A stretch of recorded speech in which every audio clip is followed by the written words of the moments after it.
Hey everyone, now that you're getting grades back on your first writing assignment, I'm going to assign you our second and, if history is correct, more fun essay assignment, the past and present essay.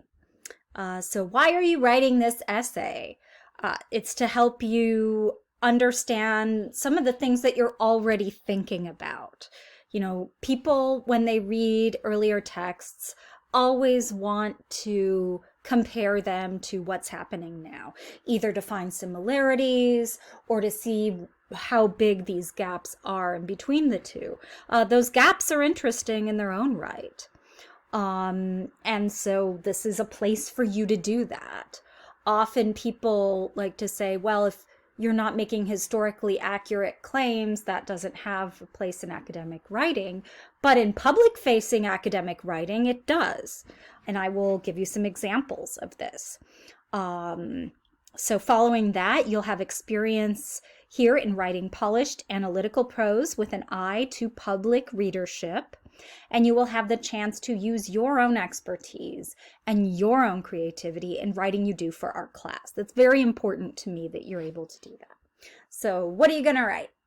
Okay, so 1,000 words. I've actually cut this down. Last time I gave this assignment, it was 1250, but it's a hard semester, so I cut it down. In the format of your choice. Again, if you're writing something for people to publish, you don't have to do Times New Roman. You know, you can do what you want to do. At a minimum, you're going to use contemporary and 18th century examples to illustrate something you think is significant about contemporary 21st or 18th century literature and culture. So let's get into that a little more. So first, you're going to think about something that we've read or something today. You're going to brainstorm a counterpart, and you're going to gather quotes and evidence from both today's culture and the earlier work. You'll come up with a focus, and you will use your evidence to write a 1,000-word essay. So my suggestion for the first thing to do is to look at some examples of this kind of writing by scholars. There are a lot of essays by scholars of early literature that help to inform us on topics relevant to our class. So Chloe Wigston Smith, who's at the University of York and runs their 18th Century Studies Center there, wrote an essay, a public essay on Richardson's earlier novel, Pamela, and the Me Too movement. And since you clearly noticed how issues like rape culture come up in Clarissa, it's, you know, pretty understandable why those early novels are relevant to contemporary culture. So there's a link there for that. That'll be under content. Aaron Hanlon, another 18th centuryist, wrote an essay in the LA Review of Books. His first book was on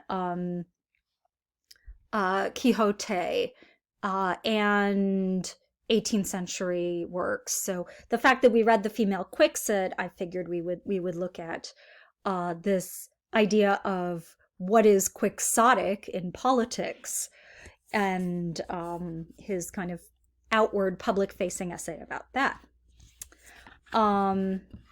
Jason Pearl, who's at Florida International University, is writing a book on aerial views. And so, you know, people like reading about old flying machines. And so he wrote in The Atlantic about hot air balloons and what they mean to our culture.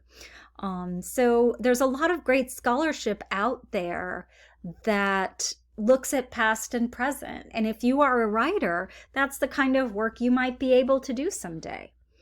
I also wanted to show you Emily Weisbord's article about Shakespeare and The Bachelorette. There is nothing that is too high or too low here for you to write about. As you've noticed from our readings in the 18th century, you know, subjects and possibilities are very wide. The last time I taught this class, Somebody wrote about Tiger King. Remember last year when people were thinking about Tiger King? Somebody wrote about Love is Blind, because those two shows were the ones people were watching back then, and they found interesting things to say. So as another example, this article about Shakespeare and the Bachelorette is a great paradigm if you want to write about reality TV and literature. And it's true that pretty much anything we read has some kind of reality TV counterpart. I mean, Love is Blind and Clarissa really did have a lot in common, or 90 Day Fiance, all these works that are about people getting together who don't really know each other and how detrimental that can be. The publication that Weisbord's article is in is called The Rambling. And if you really come up with something awesome that you want to submit there, the two people who run it, Sarah Tyndall Karim and Crystal Lake, I know both of them, and I'd be happy to reach out to them for you after class. Sorry, I'm drinking water. It's just I'm talking a lot making these videos.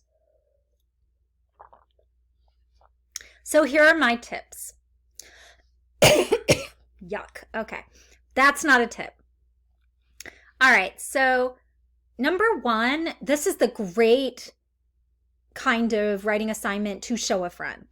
I mean, that's exactly the kind of test you want it to pass. Like, hey, do you understand what's going on in this thing from reading my essay? And they'll say, wow, I really liked that. Cool. Then that's good. You know, it'll pass the interesting to a random reader test. Due dates. I like to give you a lot of time, but suggest you turn it in a little earlier just to make more time for you at the end of the semester to do other work. April 23rd is kind of like the last deadline. That's a Friday. I would suggest you turn it in a week beforehand. And I'm going to grade them as they come in. All right, so I decided to do a little dialogue here. What if I have questions? Great, what are they? Okay, can I include images? Yes, please do. I mean, many of the things you're going to be talking about, you know, relate to images. What about citations? Please cite anything you research in the citation style of your choice. And definitely still quote from earlier texts. People like the sound of early language. They like the old-timiness. And it gives you a richer platform for analysis. I have other questions. What do I do? Contact me. We can text. We can talk.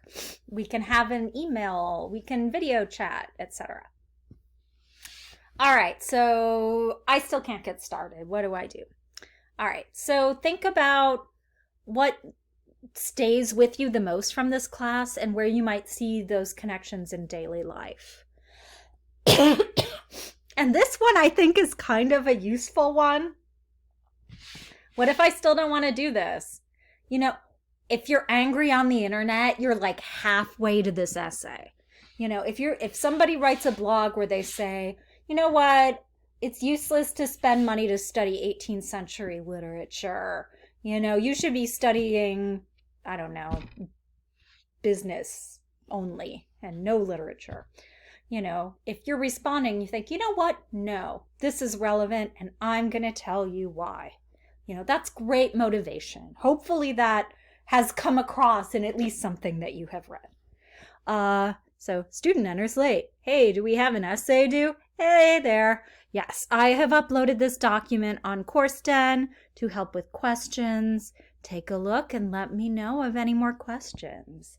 Thanks, everybody. Stay safe. And thank you for indulging my dialogue with myself. Take care.